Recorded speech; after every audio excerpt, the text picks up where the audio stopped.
A filmy dress, corsage to match, a handsome swain, and a lovely lady. That's you as others see you with the junior prom. The lights are soft, the music sweet, and you are with your favorite person. Will you enjoy this special evening among your friends? Will you really have a good time? Or will you be a little uncertain about the right thing to do and the right time to do it? Nothing spoils a good time like uneasiness. It keeps you from looking your best and doing your best. Lucky are the young people who know their manners, for they have captured the knack of seeing themselves as others see them, and they have gained confidence and poise thereby. Now, by manners, we do not mean affectation. Good manners are really very simple. They come from knowing and following a set of simple rules which help you enjoy yourself with people and help people enjoy themselves with you. It's as simple as that.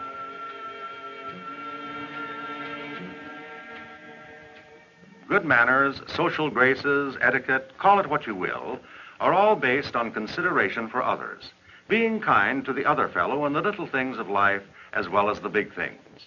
Those who start to learn their manners early are fortunate youngsters.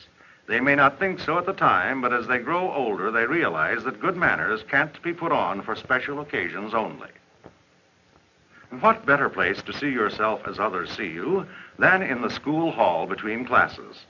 Good manners must be practiced as a part of everyday living until consideration for others becomes as much a part of you as your right arm or your 2 feet.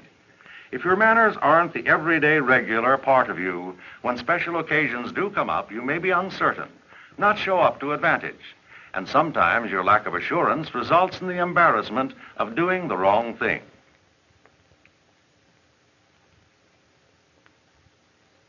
The school cafeteria is another place to see yourself as others see you. Don't hold up the line with conversation pieces. Move as the line moves, because most school cafeterias serve a lot of people who are hungry at the same time. Know what to eat as well as how to eat.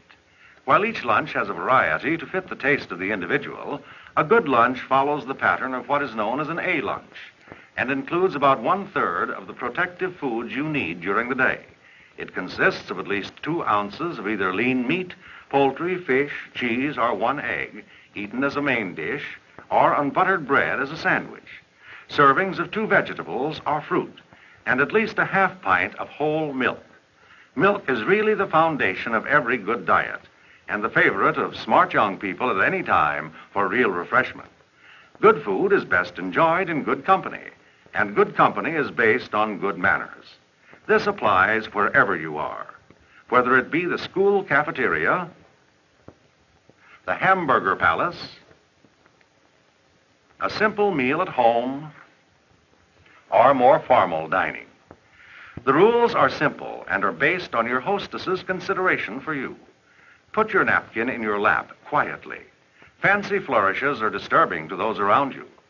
No need to be uneasy about a long line of silverware. The first piece you use is placed on the outside, making it easy for you to pick up without spoiling the place setting.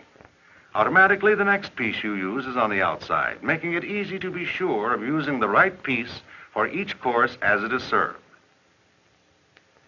Soup is eaten quietly from the side of the spoon. Good manners are based on common sense and are easy to acquire if you follow the simple rules. Salads are on your left and are eaten with a fork. And remember, the salad fork will be on the outside.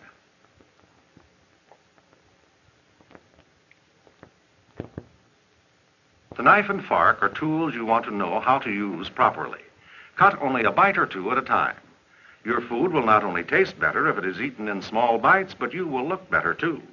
And it gives you time to add your bit to the pleasant conversation which should be a part of every meal. Use your knife for cutting instead of tearing.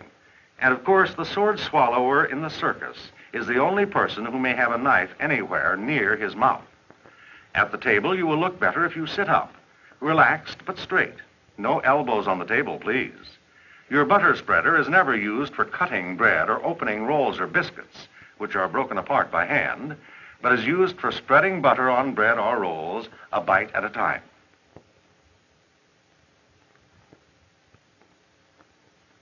As you can see, the array of silverware is getting smaller as the dinner progresses, After use, silverware should be placed flat on the plate or service dish, not on the tablecloth where it might stain or leave a spot.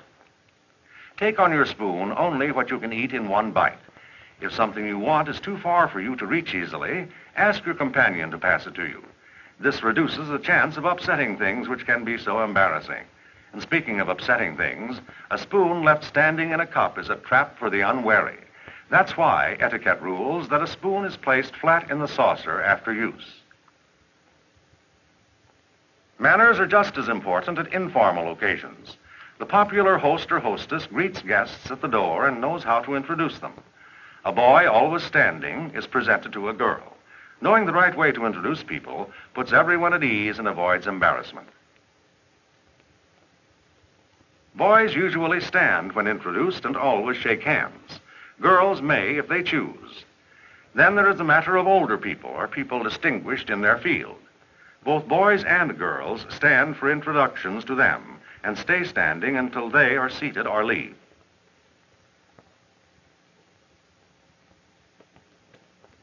These are simple things, considerate things that make sense and will help you build an attractive personality.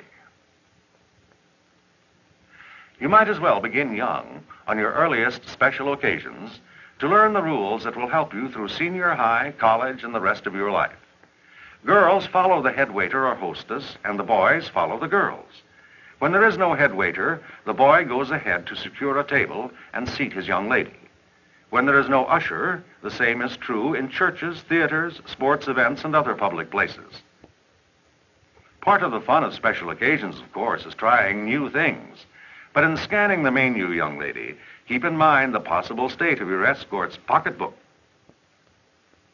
This will avoid embarrassment now and in the years to come. At every age, it's still a man's world when it comes to giving the order. So you tell your escort and let him tell the waiter. As we said before, you might as well learn this in junior high and avoid embarrassment in the days ahead. It will probably continue to be a man's world when ordering for a long, long time. In spite of everything, accidents do happen. Apologize if in a home, offer to repair the damage, and then drop the subject. When dining out, the waiter will take care of it. Repairs to your makeup and hairdo should be made in the powder room, never at the table in public. Going places and doing things requires budgeting of time, and it is much more pleasant if you call on time and are ready when called for. If your parents do not know the man of the hour, then introductions are of course in order. A few pleasant words before setting out will put you both at ease and make things more gracious. After all, parents are people, and they have a genuine interest in you. One of the young lady's parents, or a mature family friend, should be present whenever she leaves on a date. And take good care of her. This means not only big things like driving safely and getting her home at the reasonable hour set, but also little things like opening doors and many other small courtesies that are a lady's due.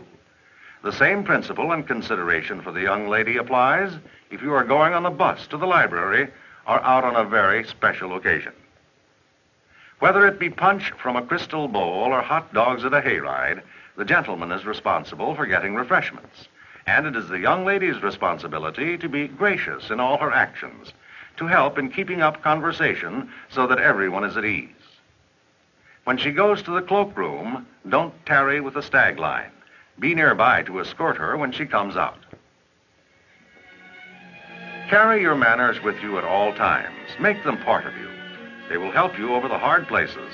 And remember, whatever your goals in life, finding a good job, being a gracious host or hostess, or not being a wallflower at college parties, good manners will help you achieve them faster and more successfully. It was Emerson who said, "Manners are the happy ways of doing things." And Emerson was right. Be natural, be yourself, but see yourself as others see you.